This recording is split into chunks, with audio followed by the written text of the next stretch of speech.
Usually, a town fears a hurricane, or a flood, or a fire.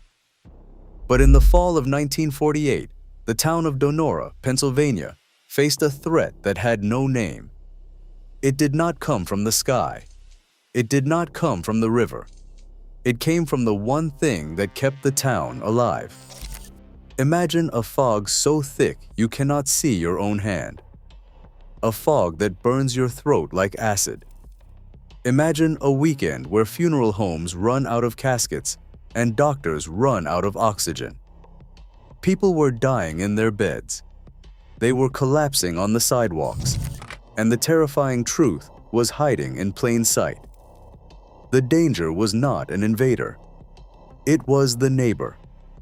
It was the massive, 3-mile-long steel beast sitting right in the center of the valley.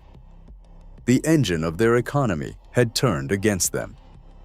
The source of their bread became the source of their death.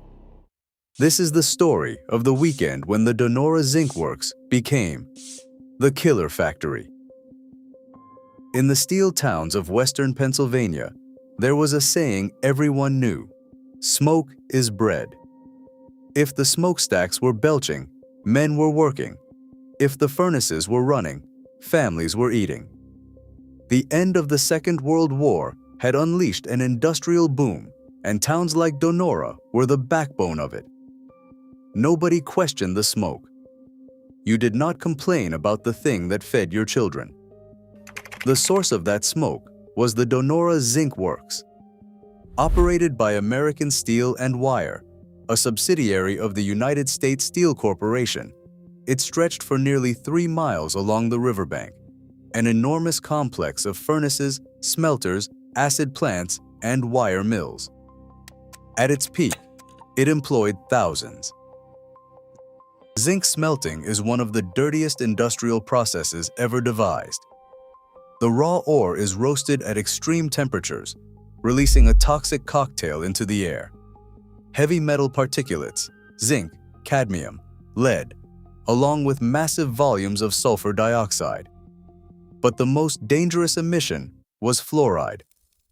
Fluorine compounds, when inhaled, attack the lungs with ruthless efficiency. They burn tissue. They trigger edema. They kill. The evidence was hiding in plain sight. The hills directly across the river from the zinc works were completely barren, not a single tree. The vegetation had been burned away years ago by the fumes, leaving naked, gray earth, a dead zone in the middle of Pennsylvania. Farmers complained that their crops withered and their livestock sickened. The hills themselves were a warning, written in the language of dead soil and bare rock. But warnings are only useful if someone chooses to read them. To understand the disaster, you must understand one piece of atmospheric science: the temperature inversion. Normally, warm air near the ground rises, carrying smoke and pollutants upward, dispersing them into the atmosphere. This is how the Earth cleans itself. This is why smokestacks are tall, to give exhaust a head start on its journey up and away. On October 26, 1948, a mass of warm air moved in at altitude and settled over the Monongahela Valley like a blanket. The cooler, heavier air below had nowhere to go. The warm layer acted as an invisible ceiling. In a place like Donora, nestled in its bowl of hills, this created a trap of extraordinary efficiency. The valley was a pot. The inversion was the lid. And the Donora Zinc Works, running at full capacity 24 hours a day, was the fire underneath. Every particle of zinc dust, every molecule of sulfur dioxide, every wisp of fluorine gas rose into the air, hit that invisible ceiling, and came right back down. The next hour's emissions piled on top of the last, and the hour after that, and the hour after that. For 5 days, the plant pumped sulfuric acid fumes, nitrogen dioxide, carbon monoxide, and fluorine compounds into air that could not move. The fog that formed was not ordinary fog. The water droplets absorbed the pollutants, and atmospheric chemistry turned each tiny bead of moisture into a droplet of dilute acid. The people of Donora were not breathing dirty air. They were inhaling acid. By Wednesday, the smog was thick enough to notice, but Donora had seen bad air before. By Thursday, visibility dropped sharply. By Friday, October 29th, the town had entered a different reality altogether. That evening, the Donora Dragons had a football game. Spectators in the bleachers could not see the players. The players could not see the ball until it was nearly in their hands. The game was played because this was Donora, and you did not cancel football, but it was played in a toxic void, a surreal contest conducted by sound and instinct. It is remembered today not as a football game, but as a hallucination. On Saturday, the day before Halloween, children marched through the streets in costume, moving through yellow sulfurous mist so thick they looked like real ghosts. The irony was grotesque. Children dressed as ghouls parading through air that was genuinely lethal. The smog had a taste survivors never forgot, sweet and metallic, like copper on the tongue. It burned the throat on contact. It stung the eyes. The smell was sulfurous, heavy, and wrong in a way that went beyond unpleasant into something primal.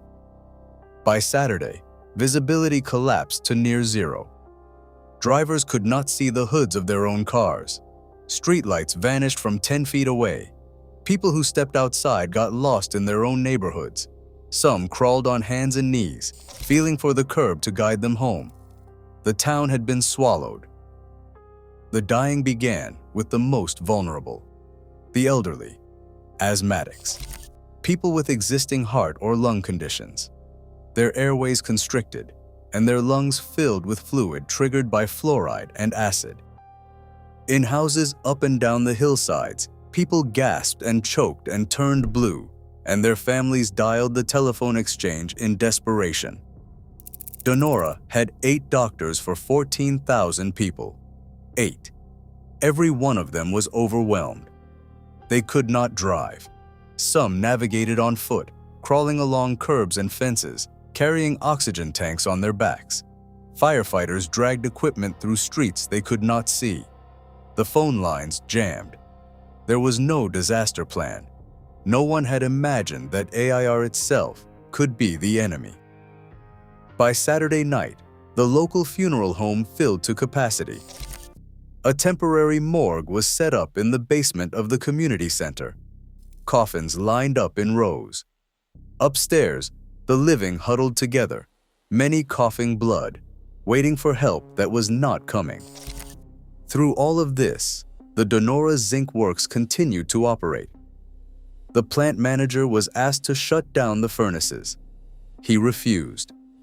Production must continue. The furnaces were not banked until late Sunday morning, and even then the order came not from the company, but from the Burgess, the town's mayor. It was not the shutdown that saved Donora. It was the weather. Late on Sunday, October 31st, a rainstorm swept through the valley and broke the inversion. The lid came off the pot. The wind returned. The toxic fog began to lift, and the survivors staggered outside into something they had not seen in 5 days. The official death toll stands at 20. But within a month, approximately 50 more residents died from complications. Nearly 6,000 people out of 14,000 reported illness during the event. Thousands suffered permanent lung damage. Studies in the years that followed found significantly higher rates of heart disease, respiratory illness, and premature death among Donora residents for decades afterward. The smog did not merely kill 20 people. It poisoned an entire town. The response of United States Steel was predictable. The corporation called the disaster an act of God, a freak weather event, something no one could have foreseen. They denied the zinc works bore meaningful responsibility.